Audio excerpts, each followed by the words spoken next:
Greetings, this is Dr. Willie Jolley, and I want to welcome you to my new Willie Jolley Wealthy Ways podcast series. We have been overwhelmed with the responses that people have shared from listening to these messages on my SiriusXM show over the years. Those listeners, and they're sharing my show with their network, telling people about it, telling their family members, their friends, and their coworkers about this show and the impact it's having on their lives. That's the main reason that this show is now #1 for self-help in America, and I'm very grateful. Yet, we realize that many people do not have satellite radio and therefore could not experience for themselves the message. They could not get it for themselves. So we are now sharing these messages with everyone via this new podcast. Enjoy it and share it with your network.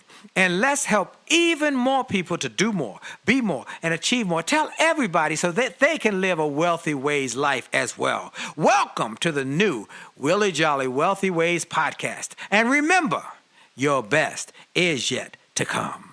Named one of the outstanding 5 speakers in the world. Inducted into the Speaker Hall of Fame. Award-winning singer. Best-selling author. And now, here's Willie Jolley. Well, it's another great day, and I hope you are ready for a great hour of power to help you do more, be more, and achieve more. You have only just a minute.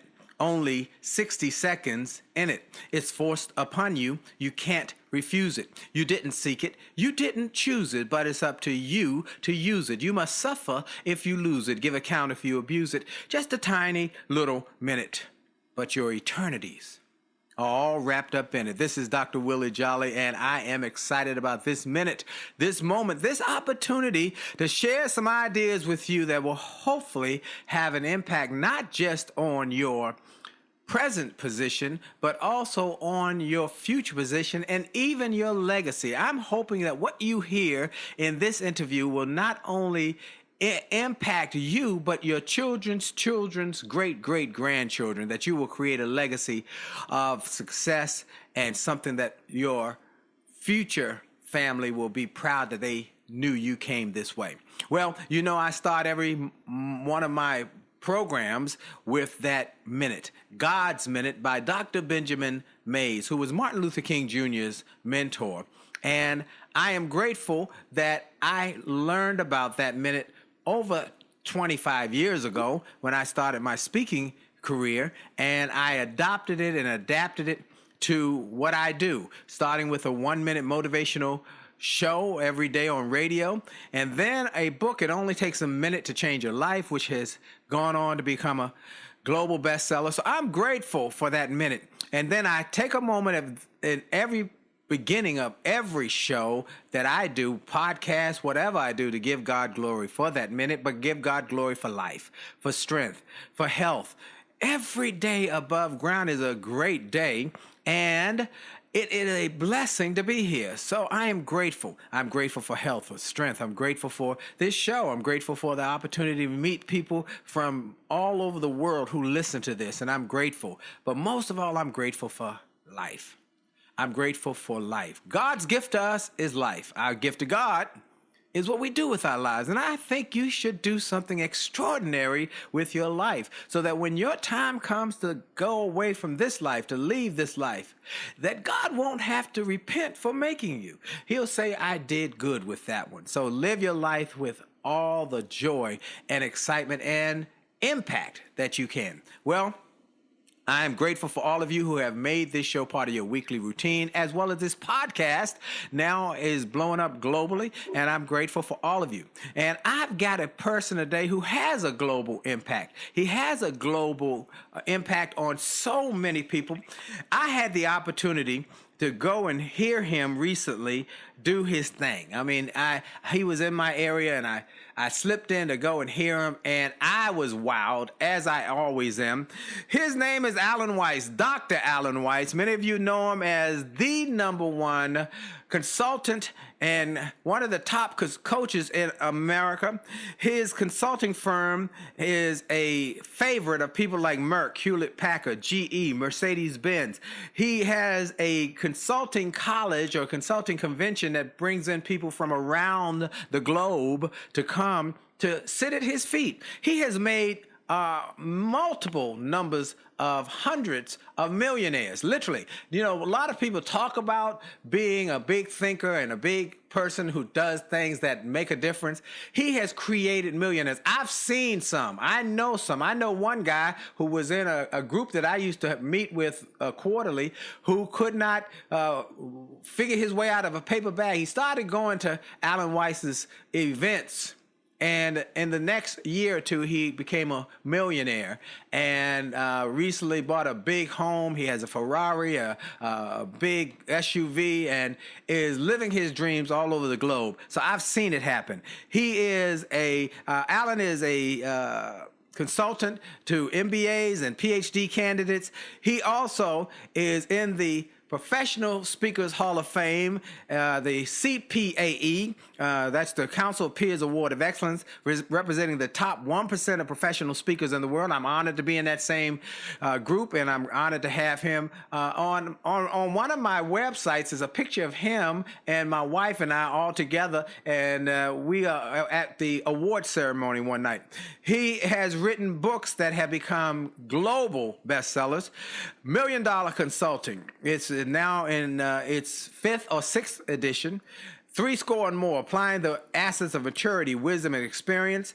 $1 Million Launch, Thrive. I mean, it could go $1 million speaking. He does it all. And look, I love the fact that on any given day, he can say, okay, which car am I going to take today? Am I going to take the Bentley, the convertible Bentley, or the Lamborghini, and there's some others. I mean, because he has done the work that it takes to get there. Marshall Goldsmith, the great consultant and coach, calls him the best on the planet. My friend, Alan Weiss. Are you there, Alan? Willie, how are you? I could listen to you forever. Alan, it's so good to have you. How you doing? How things going? How's your beautiful bride? Y'all been married for how long? In August, it'll be 51 years. Wow, 51 years. Well, I talked about who you are, what you've done. You can give a little more. I gave the thumbnail sketch. Give them a little more about who Alan Weiss is, where he came from, and how he got to where he is today in helping people to think bigger. Well, you know, and some of your listeners are probably wondering where to go next, or they might feel stuck and so forth and so on. You know, and I felt that way in the past myself. I was born poor. You know, we were inner city people. We were all poor. You know, where we grew up, we didn't have much perspective. But you know, we did what we had to do. And I went through college and got a job at Prudential, working in big business, and didn't like it. So eventually, I got into training and I got into consulting and so forth. And I became president of a consulting firm here in Rhode Island, which is how I came up here. And a year and a half later, after being appointed, I was fired. Wow. The owner and I had a stark disagreement. I was fired, and my wife said, what are you going to do? And I said, well, I'm never going to ever work for anyone again who can fire me. I'm going to do my own thing. And she said, well, I'll tell you what. She said, forget the mortgage. She said, in even stronger terms than that. But you better get serious. Right. And so I did. And so starting in 85, I started to market and decided I would provide value, never bill by the day or the hour or a time unit. And I realized this was a relationship business, and off I went, and here I am. Wow. Well, you have done incredibly well, and you have built a massive following, not just a business, but a following. Of course, the consulting and part of it with the major Fortune 100 companies. I remember when I first came to National Speakers Association, I sat in on one of your sessions, and I was so impressed with just your list of clients. And then the fact that you tell them not what they want to hear, but what they need to hear. That's right. And you've now done that with individuals as well. So let's talk about how do we help our listeners to grow their wealth. What do they need to do? What do they need to stop doing? What is it that helps them get unstuck? How do they change their thinking from a poverty mindset to a wealth abundance mindset? Well, I think there are two things I'd start with. The first is that real wealth is discretionary time. You know, money is just a means to an end. And if you start chasing money, you're going to be a miserable person. You know, you pointed out very graciously, I live a good life. But I live a good life because it's a life I choose to lead, given where I am in the world. But I've been doing this for a long time.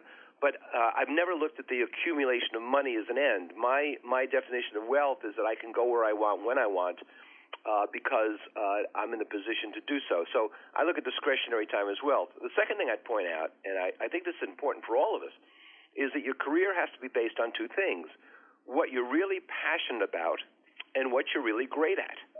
And so you have to say to yourself, I am not going to do what she is doing or he is doing just because they're making money and they've been successful. I'm not going to be derivative. I'm not going to copy what they do.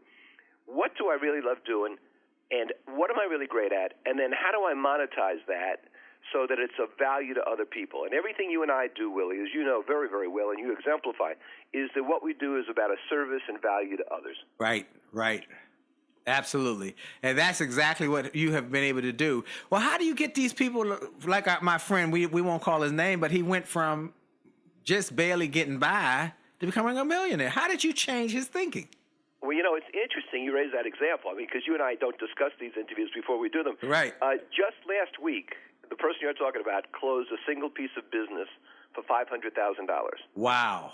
And he is already, you know, you and I are talking in mid-April, he's already equaled his entire past seven-figure year in April. So how does he do that?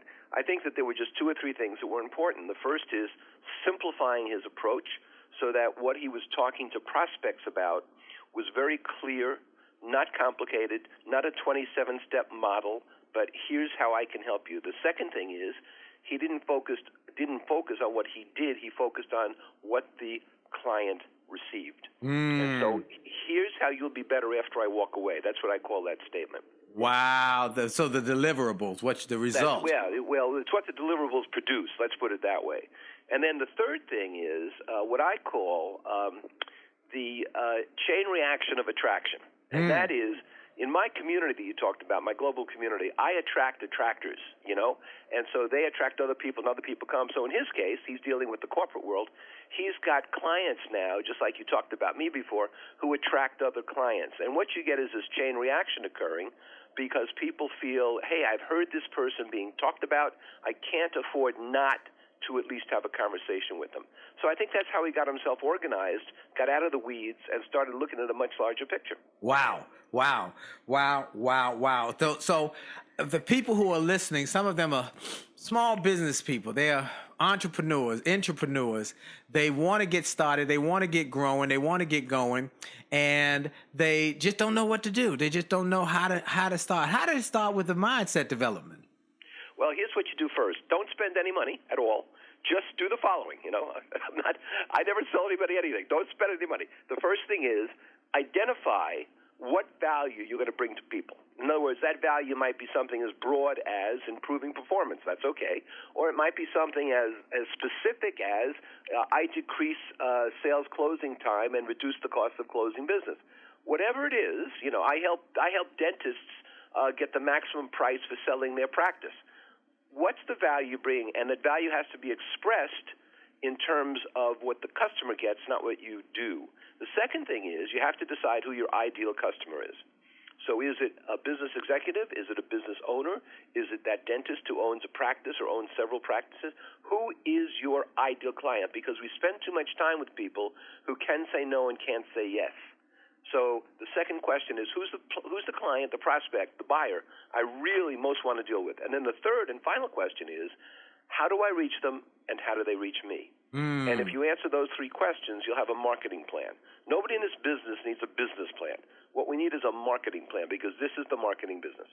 That is the truth. It is a marketing business, and everybody should be understanding how they market their business, how they get the word out, because that is critical to the success of your business. We're going to take a quick break. We're going to come right back with more on how you grow your thinking, grow your wealth, and grow your future and your legacy. This is Dr. Willie Jolley with my special guest, Dr. Alan Weiss, and for sure, your best is yet to come. We'll be right back.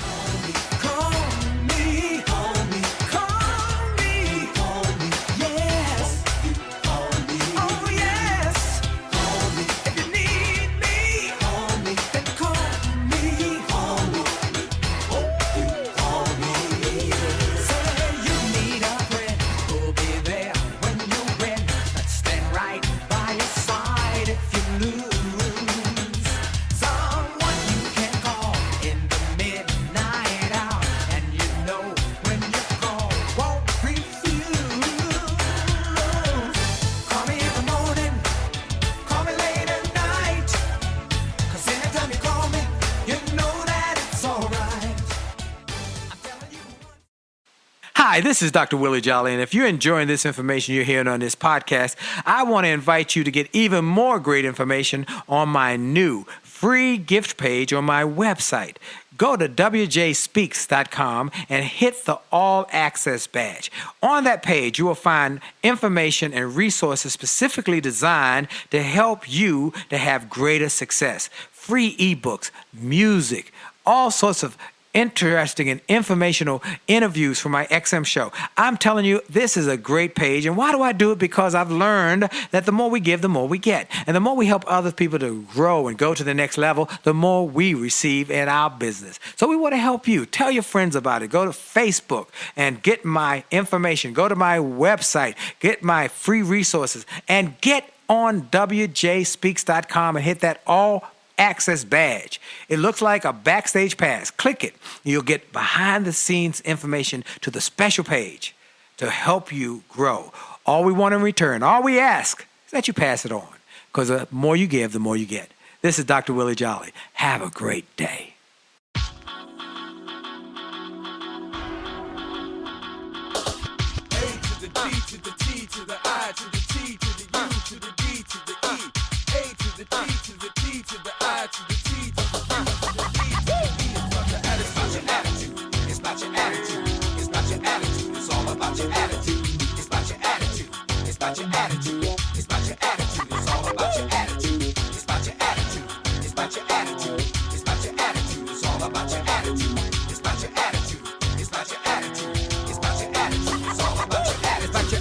And we're back. This is Dr. Willie Jolley on the Willie Jolley Wealthy Ways Show, and we help you to create wealth in a number of ways. Our goal is to help you become wealthy financially, yes, but also physically, your health wealth, your intellectual wealth, your reputational wealth, your relationship wealth, and we bring people who exemplify that. We've got my special guest today is Alan Weiss, the millionaire maker. I like to call him the millionaire maker because that's what he does. He helps companies become more prosperous. He helps individuals become more prosperous. He's written, I think, upwards of 50 to 60 books, and he has one of the biggest consulting conventions in the world every year. I think the next one is going to be in Australia, and I'm telling you, he does incredible things that change people's lives by changing their thinking. And I'm telling you, a couple things that he said to other day were so profound. I was taking notes. I was sitting there. I went to just to support and see my friend because we're both in the Speaker Hall of Fame, where I knew another one of my friends,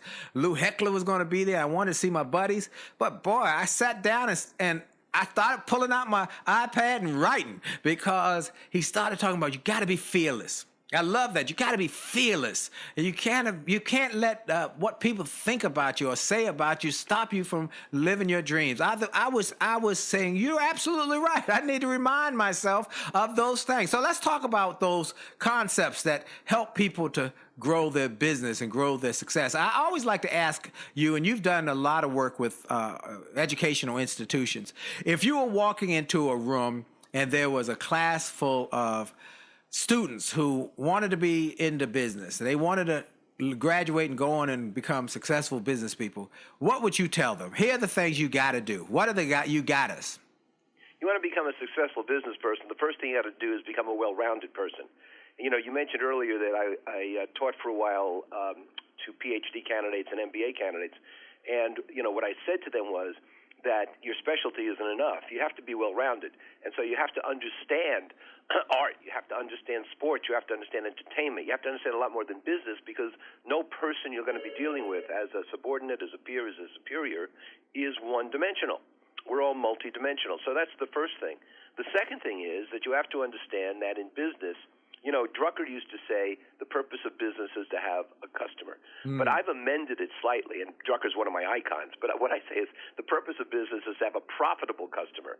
So you have to say to yourself, what value can I provide where people will spend money with me, where the person has a valuable service or product, and I have equitable compensation. And then the third thing is, you have to not just adapt to the times. You've got to make new times. You know, there's opportunistic people, Willie, and then there's people who are conformist innovative. You know, like Uber is conformist innovative. They're an improved taxi company. But then you have non-conformist innovative, and that's Amazon. And so you've got to be innovative and nonconformist in this world, and you have to make your own disruption. Wow. And that's what we've got to do. We've got to disrupt the status quo. If you're going to be the person who people are talking about, you got to disrupt the status quo and think differently. And therefore, you start to act differently. You will create different kind of results. And that's what we want people to do. We want you to be wealthy. We want you to be successful. We want you to thrive in this. And you talk about thriving. One of your books is called Thrive. Am I right? That's entirely correct, yes. And so you help folks thrive. How do you get people to thrive when they are just struggling? They're just struggling. They just can't get their way out of the weeds. You've done it before. How do you get them? How do you break that poverty thinking, that small thinking? Well, you have to move from this poverty mentality you're talking about to an abundance mentality. And I've identified 4 stages that you go through. The first is survival, right? I said I was born poor, had to put bread on the table. And, when I first went out on my own, I was doing $25 resume reviews for people, anything to make some money to feed people. So that's what I call a survival effort. Then after that, you're alive. So instead of survive, now you're alive. And that means you've got some business, you're doing fairly well, you're stabilized, and people are listening to you. The third stage is arrive. And by arrive, you have a brand. People might be seeking you out, and you're making some profit and you're putting some money away. And then the final stage, the fourth stage, is thrive. And thrive is when you're a thought leader, people are desperate to work with you, and you're at the top of the pack. Now, in those 4 levels, there's something I call a watertight door, and you've got to seal that door so you don't slide back. Whoa. So once you're on the alive level, don't have a mentality that you're still trying to survive. You're by that. But I see a lot of people who are up near the thrive level. They've got a lot of business. They're doing pretty well, but they won't pick up a check. They won't give people anything that's generous in terms of their time or their information or their support, because they keep acting like they have no money, like they're in poverty. So you have to seal that watertight door so you don't keep sliding back. Wow. And what happens is people keep sliding back down, Willie, and they have this poverty, scarcity mentality that's no longer appropriate.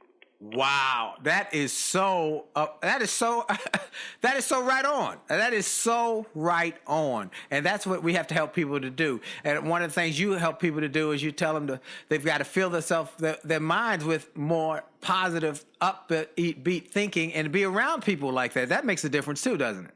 Yeah, one of the ways you move from a poverty to an abundance mentality is you have to change some of the people who are in your circle. You have to change some friends, you have to change some colleagues, have to change some associations you belong to, and so forth, because we all grow and change. We have to lift our own bar.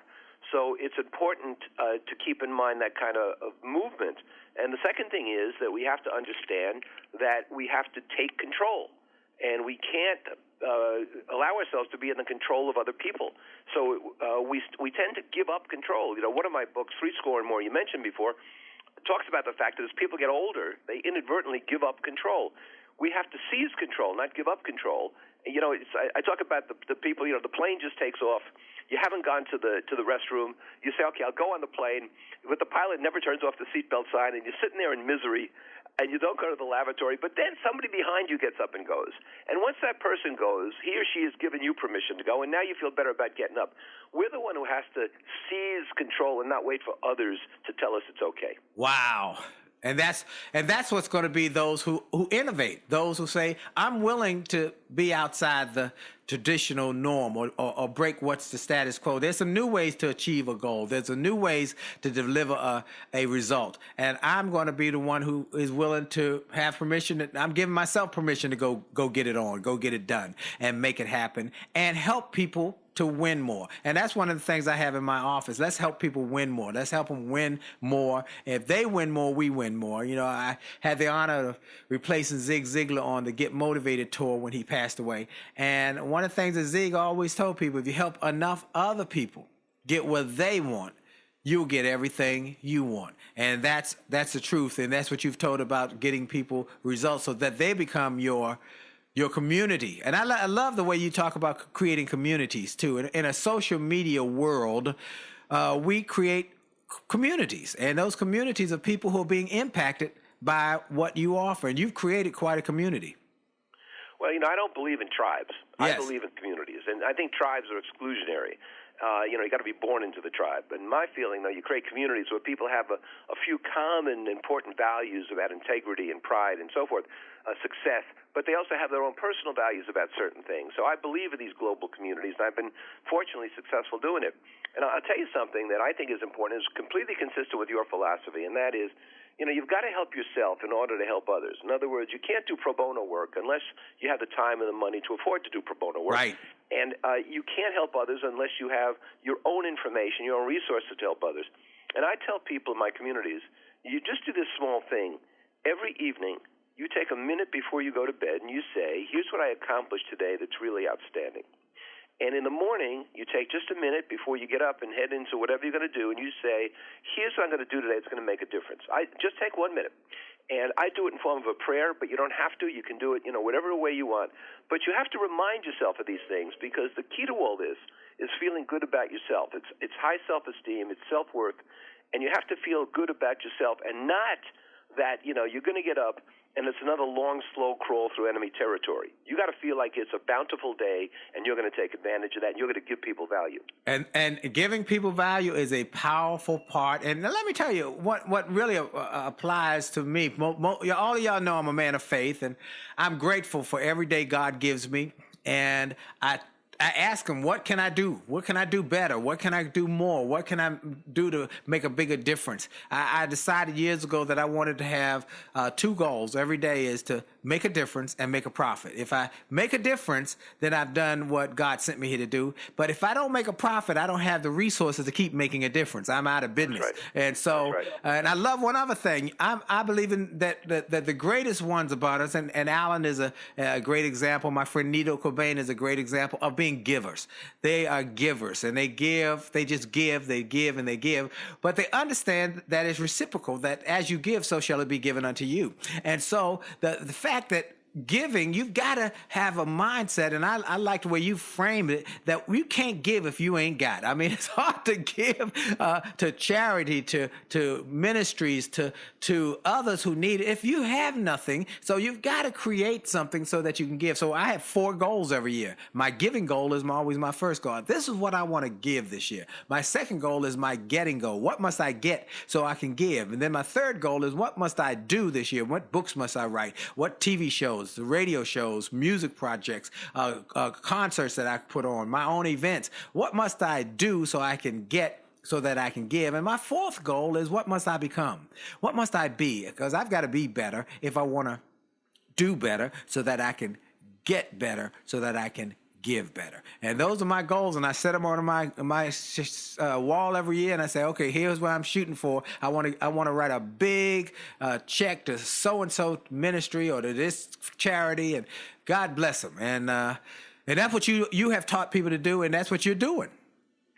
Well, they tell you in every airplane flight, put your own oxygen mask on first, because you can't help others if you're not breathing. Amen. And, it's not at all a contradiction. You can't help others unless you're in a position to help. And so, what did you just say? You can't give if you ain't got. Yeah, you can't give if you ain't got. That's right. Yeah, and so it's not selfish if your intent is to put yourself in a powerful position to enable yourself to help others more. Wow. We're going to take a quick break for station identification. This is Dr. Willie Jolley on the Willie Jolley Wealthy Way Show, and we'll be right back. Hi, this is Dr. Willie Jolley, and for years I've told people that in order to have a greater life, it starts by having greater individual days. If you have a great day and you repeat that great day 7 times, you've had a great week.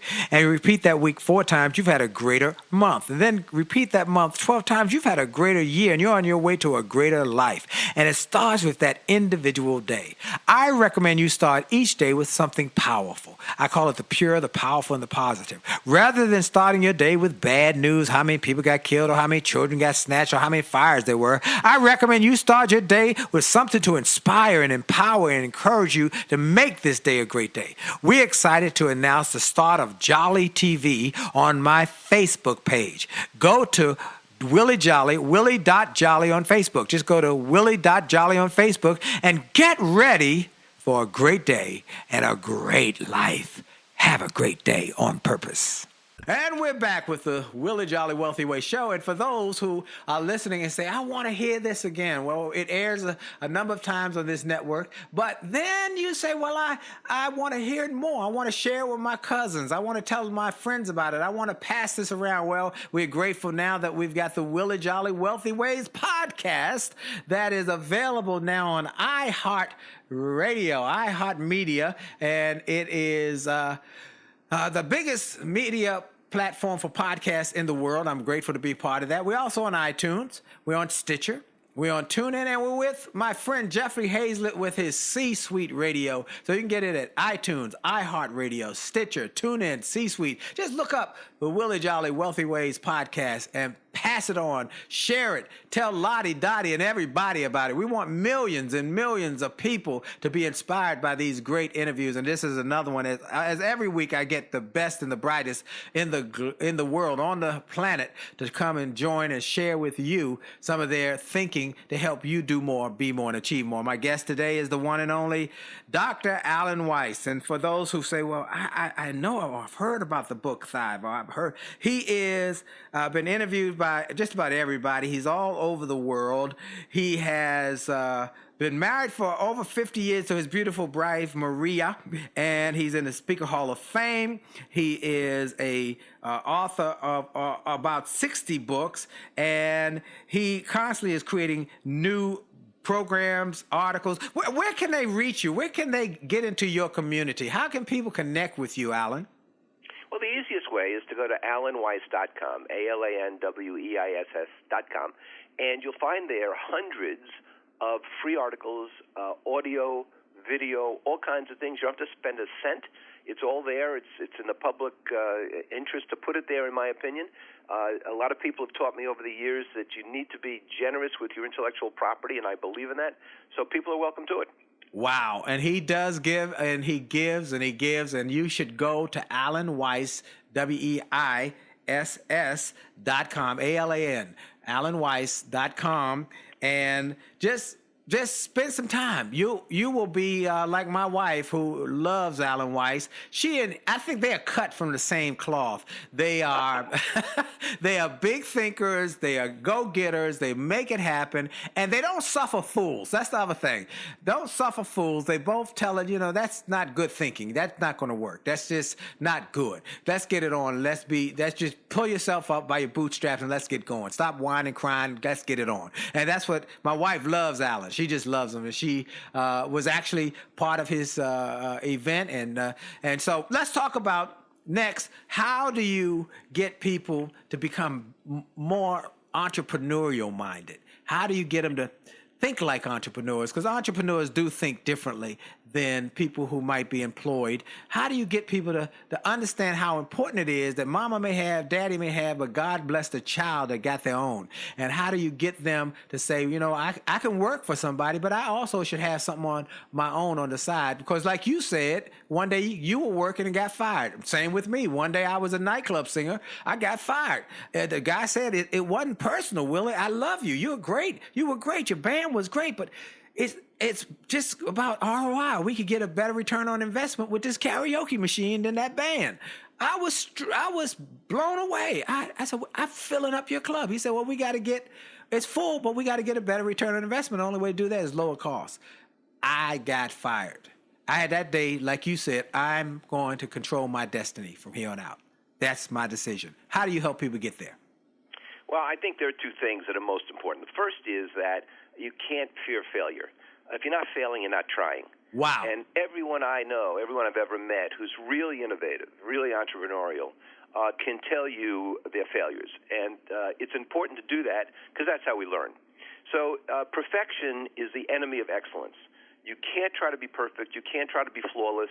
You've got to understand that you're going to fail. A lot of things I try don't work out. I learn from them. But more things I try do work out. But it's because I'm failing with some things.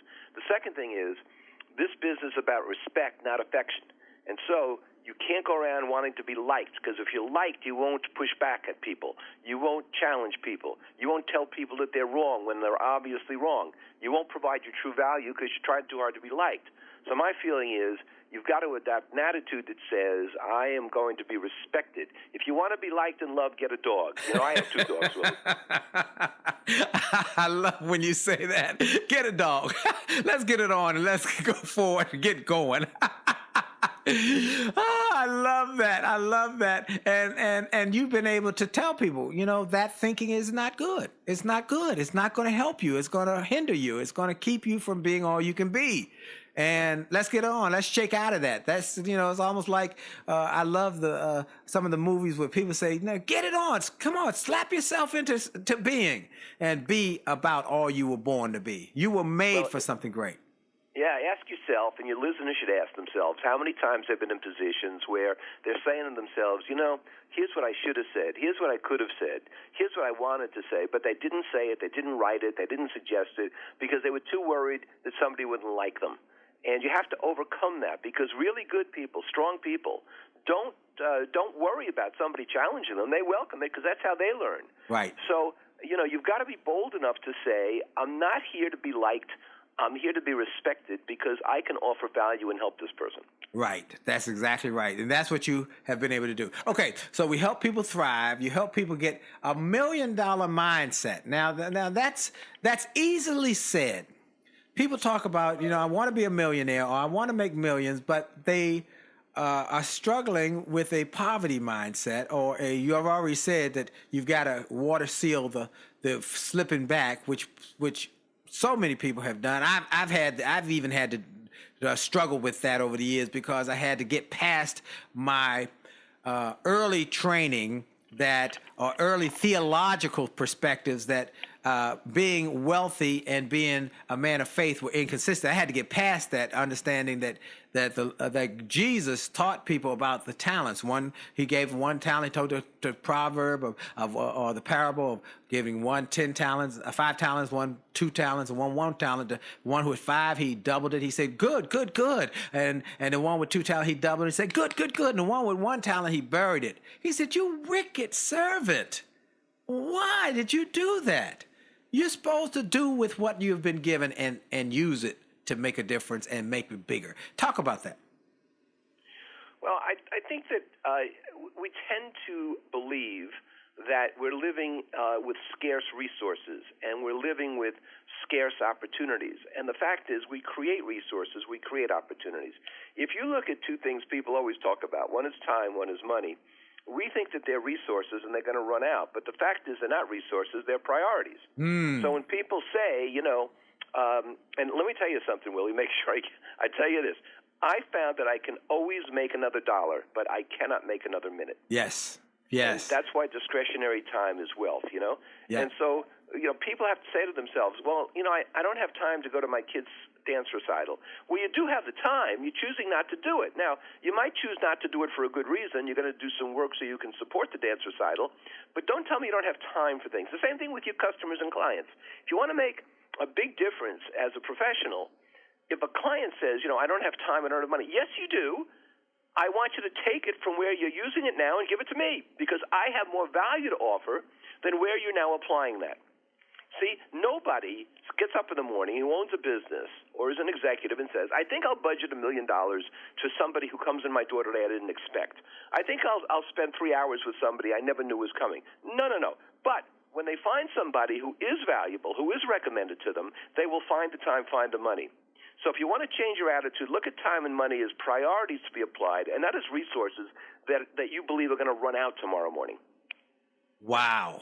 It's a priority.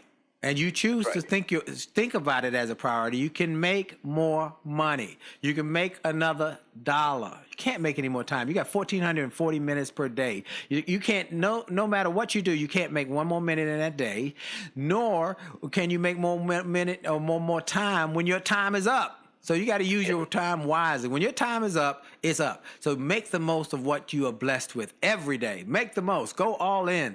Enjoy it. Give a great life experience that you can leave a legacy. You know, the Bible talks about a good man leaves an inheritance for his children's grandchildren. And that's one of my goals, is to do that. And I'm trying to set up my estate so that when my time comes to go, that it will continue to be able to have some resources for generations I'll never meet. I think I read it one time, and I said it one time again after I read it, that you should be planting trees that you'll never sit under.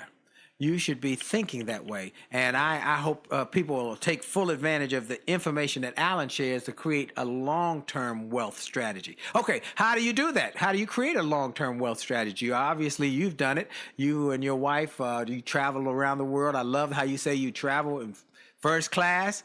You go wherever you want to go. You do what you want to do. You drive nice cars. You live in a nice home. You eat at the best restaurants. Tell us how you got from a poor kid in was it the Bronx? Was it where? It was somewhere in New York. Just outside Manhattan, northern Jersey, just across the river from the Empire State Building. All right, so you're a poor kid, and you used to what? Well, how you split? These loves to say when you say you split the grapefruit 8 ways or 4 ways or something like that. Yeah, we had to squeeze the hell. We could afford grapefruits, but you didn't just eat the flesh of the grapefruit. Then you scraped it, and then you squeezed the damn thing so that, all the juice went into your spoon. You didn't waste anything. And I think it's a good metaphor for life. Yes. You got to squeeze life. As you get older, the horizon gets closer. And when the horizon gets closer, you don't slow down, you speed up. Wow. If you got any intelligence. So who the hell, I don't want to sit around and tend 5 gardens. I can tend a garden in 30 minutes. What I want to do is explore. I want to try new things. So the way that you develop what you're talking about, this wealth attitude, is I call it make over take. And that means when people see something they want to do, they say, God, where can I take this money from? Should I take it from my savings? Should I borrow it? But I think you should think about how you make it. And so you launch something, you do something, you offer something to make the money you need. And that enables you to have a very prosperous kind of mentality, because when you want to do something, you figure out a way to make the money to support it. I also think you need to pay yourself first. And so whenever you do make money from a client, you take whatever you like, 10%, 15%, maybe 20%, you put it in a separate account. You pay in yourself. And it's not salary, it's a separate account, and that money goes there. Now, you might access it someday. You might want to buy a new house. You might have a kid's college tuition bill. You might have an emergency. But otherwise, you just put that money away, and you don't spend everything that comes in. You discipline yourself to do that. And I think that what you have to do is you have to build on this momentum. People get successful, Willie, and you've seen this, and they get scared about losing their momentum. They get scared about, oh, God, this will never happen again, because they don't have the high self-esteem.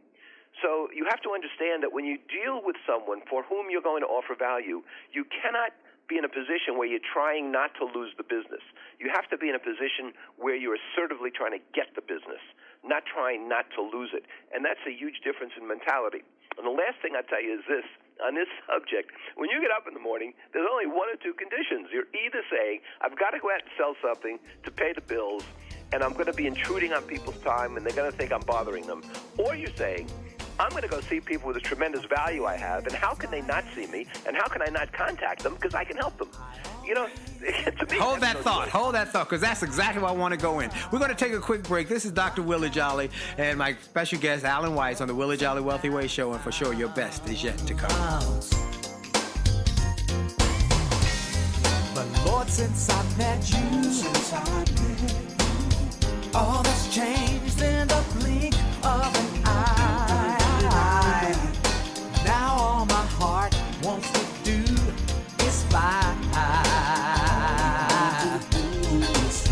You put wings on my dreams and overcame my fear of heights. Now high.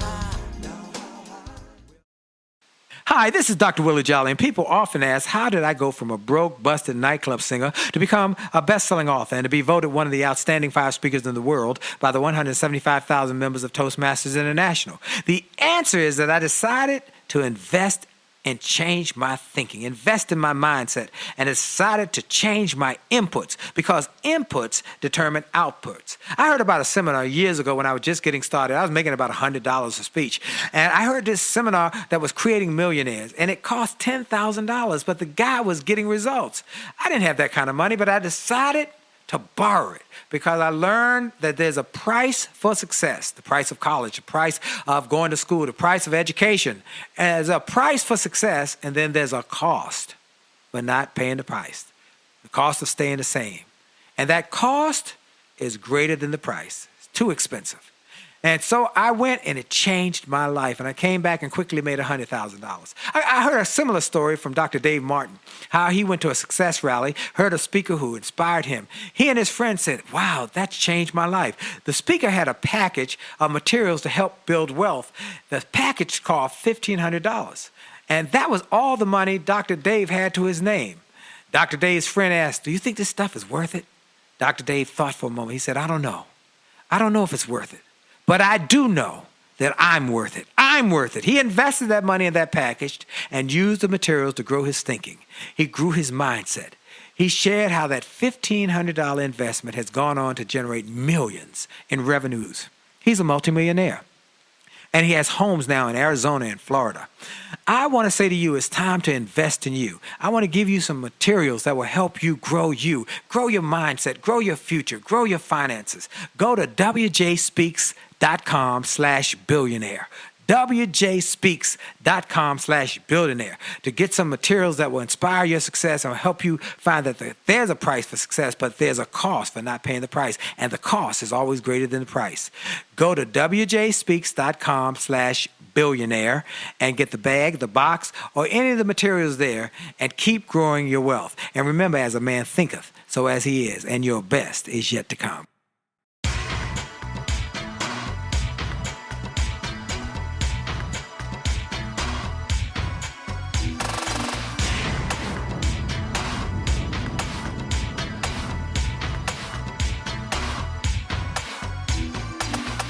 Motivated, highly motivated, gonna take you to the top. And we're back. This is Dr. Willie Jolley with Alan Weiss. And Alan, you were talking about, I love that. You have a decision you got to make. Do you look at it, I've got to call this person, I might be disturbing them, or I've got something of great value, and it would be a shame for me not to tell them about it. Yeah, you got to look at the day as one filled with opportunity. You know, I mean, I said before, time's not a resource; it's a priority. So you know you got 24 hours, and so you get up in the morning and you say, "This is another glorious day. Who am I going to help?" You know, when I let my dogs out in the yard every morning, every single morning, they do the same thing. Oh my God, the yard is still here. Look at this, the yard is still here. They get really excited, you know, because the yard didn't disappear. Right. And if they see an empty gate, if I've left the gate open, they don't run up there and stop and do a risk analysis. You know, right. They run through the gate. And all of your listeners have to run through the gate. And you have to understand that all that's out there is opportunity. You know, there's no truck coming down the road that's going to hit you. There's nobody waiting to sabotage you or threaten you. It's all opportunity in our world, in our business. And you have to pursue that opportunity because you can help so many people. And the more you feel that way, the more you can charge for your work because, like I said earlier, your client is getting tremendous value and you're getting equitable compensation. Wow, you're getting equitably compensated for the great value you've helped them achieve. And and what I like about you, Alan, they think they underpaid you after you finish. That's right. They think they got a bargain. Right. They say, we got a bargain because he helped us so much. And one of the things you talk about is which come from my kind of mindset as well. Yeah, everybody knows I wrote the book, A Setback, Set Up for a Comeback. And those who don't know it should know, go get the book, A Setback is a Setup for a Comeback. Many people think that T.D. Jakes wrote it or Joel Osteen wrote it because they quote it. And I gave them both the book. But I wrote the book, and you talk about being resilient. Because life hits you sometimes, knocks you down. You talk about a resilience and a mindset of resilience. How do you get there? Well, if you do have strong self-esteem and you do go back and you look at what you've accomplished in life and you look at your failures as learning moments and you have this little moment in the evening and in the morning when you're telling yourself, you know, what you've accomplished, what you will accomplish, then you create resilience, which is the ability to bounce back from an unexpected negative event. Now, if you don't have resilience, something happens, you ruminate about it. You think about it forever, and it masks your talent, and you get depressed. If you don't have resilience and you look forward, you fear things, and you dread them coming. So this is the definition of pessimism, you know. But if you're resilient, you say, well, I didn't expect that. That was unfortunate, but what did I learn here? And you look forward and say, hey, something's going to happen here. I'm going to make the best of it. I'm going to exploit it. That's the mentality. So your mentality has to be, I am a competent, I am an excellent, I am a value-providing person, and consequently, there is nothing that's going to get me down. There is nothing that's going to permanently cause me to be down. Now, all of us suffer grief, right? All of us suffer trauma. It happens to ourselves, our families, our loved ones, and so forth, and we have to get over that. But we do get over that. Life goes on, and we get over it because we have to understand we can continue to contribute, and that's why we're here. Wow. Wow. Okay. So one of the things you also talk about, and I want people to hear about, because you talk about it so wonderfully, is that giving and generosity is an attitude. It's an attitude. And you should be thinking about how you give as an attitude. It's a mindset. Well, the most powerful, influential people I've met, and I've had as you have had the good fortune to work with, leaders in this country, both business leaders and academic leaders and so forth. And you mentioned Marshall Goldsmith before. It's an extraordinarily generous guy. Very. And I've learned from them that generosity is an attitude that you have with you 24 hours a day. It's not an event or a task that you participate in to feel good, and it's not a competitive sport. You don't say, well, I'm going to give more than she did because I'm going to feel better about myself. And so it's an attitude of not just giving to charity, for example, but it's sharing information with someone who needs it. It's stopping to let a car turn ahead of you in traffic, trying to make, a right turn or whatever. It's the ability to simply say to yourself, without thinking hard about it, this is the right thing to do. And too many of us don't look at what the right thing to do is. We look at things much too selfishly. So there's a difference between helping yourself in order to help others and just helping yourself, period. So generosity is the second part of that, helping yourself so that you can help others. I love that, and I want to give a shout out to Marshall Goldsmith and his business partner Mark C. Thompson. When I went to New York one time, Mark called me and said, "Come up to New York, you and your wife, and let me take you to my wife and my daughter take you to the theater. I'm a producer of this new Broadway play." And he said, "We're going to stay in our New York place." And he said, "Marshall and I we co-own this beautiful on the Hudson River, overlooking the Hudson River." And he said, "Y'all can have Marshall's room tonight." And they just enjoy yourself. They're very giving and I'm so grateful for them. And that's the kind of mindset that it creates that. Now, the next thing I want to talk about is you always talk about your confidence. How do you get confident? Because that's the key. You got to be willing to be confident. And many people are timid, or they have been beat up, or they are going through a tough moment, and they've how do you get confidence? Well, you stop thinking about life as luck or fates or, somebody else has control. So I talked earlier about the fact that you have to keep taking more and more control and not ceding control, not surrendering control. The second thing about confidence is you have to recognize that you're not always going to be successful and that failure is part of the game. The third thing I think that's extremely important is understanding there's a difference between effectiveness and self-worth. And consequently, you can be really good at something, but a lot of people still feel they're imposters. Next time they're going to catch me. The first time a lot of us speak, you were talking about our honors before. It was one of the first times I got up on the stage 30 or 35 years ago. I said, well, I'm not going to get away with this twice. I'm just talking about common sense. Well, today I'm still talking about common sense. Right. Right. So you have to understand that you have to feel good about yourself. And therefore, if your effectiveness is low in a certain area or in a certain day, it doesn't matter. You're still a worthy person. If your effectiveness is very good, it doesn't make you some kind of superhero. You're simply a worthy person, so you don't become a narcissist. But, you watch an actor who just wins an Academy Award, and a lot of them, acting is one of the most, insecure professions in the country. A lot of them are worried if they'll ever work again, even with the award in their hands, because they got the award for portraying someone who is not them. Wow. All right, we got a couple minutes left. So we go back to that class. We got these young entrepreneurs or want to be entrepreneurs. They feel like I just got to be humble. I can't talk about myself. I can't tell people that I know this. How do you get them past that? What are the one or two, three things that you got us? You got us. Go out here and make it happen. This is going to sound counterintuitive, but the first thing they should do is start coaching other people. They should start helping other people, because when you start helping other people, A, you learn a lot yourself, and B, you find that you're of help to others and they appreciate it, and that will build your confidence. So you can't just always be in the position of a student or a learner or an acolyte. You got to be willing to go out there, and we can all help other people with some things. It doesn't matter if you're 18 years old. It doesn't matter if you're 88 years old. We can all help people with other things because we all have value to give. So, Edgar Schein, the great management writer, said once, if you want to understand something, try to teach it. And I amended that a little bit, and I said, if you want to try to understand something, try to coach it. And when you try to coach other people, no matter who they are, you'll feel better about yourself. Second thing is you got to be forgiving. And just as you forgive others, you've got to forgive yourself. We all make mistakes. Yes. I said before, perfection is the enemy of excellence. And so don't start killing yourself because you're not perfect. None of us is perfect. And none of you listening have ever been on an airplane that's been perfect, had a dinner that's been perfect, been on a boat that's been perfect, driven a car that's perfect. Yet here you are. You're still healthy and well and having a good life. So don't worry about perfection. Just worry about success.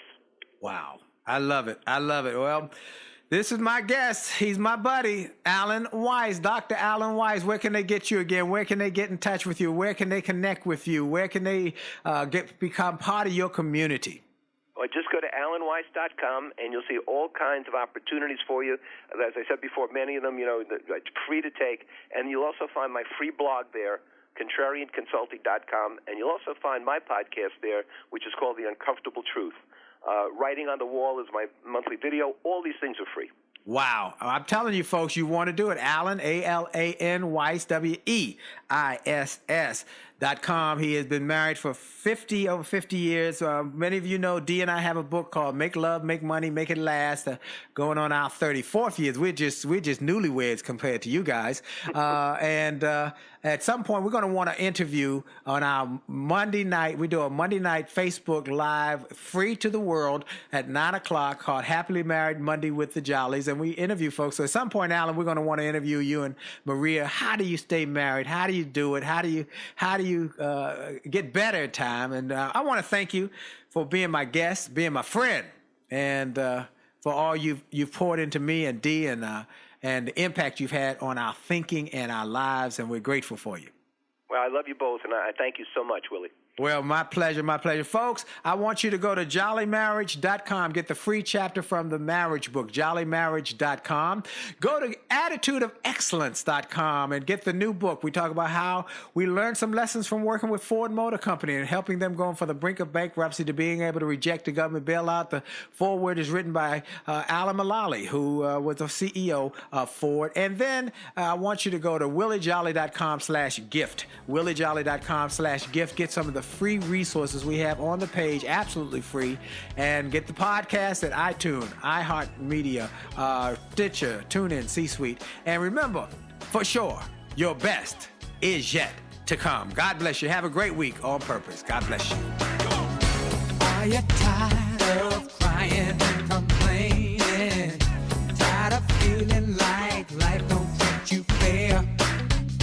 Do you see so many others moving on while you're steady going nowhere?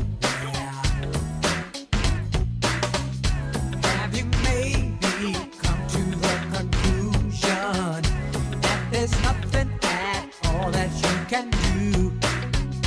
Well, just look in any mirror and you'll see who is really truly stopping you. My mind. It's up to every one of us to take charge of our life and to make it what we want. If you think that it takes too much time, think again, 'cause I'm telling you it don't. The fact is, it only takes a minute to make up your mind that now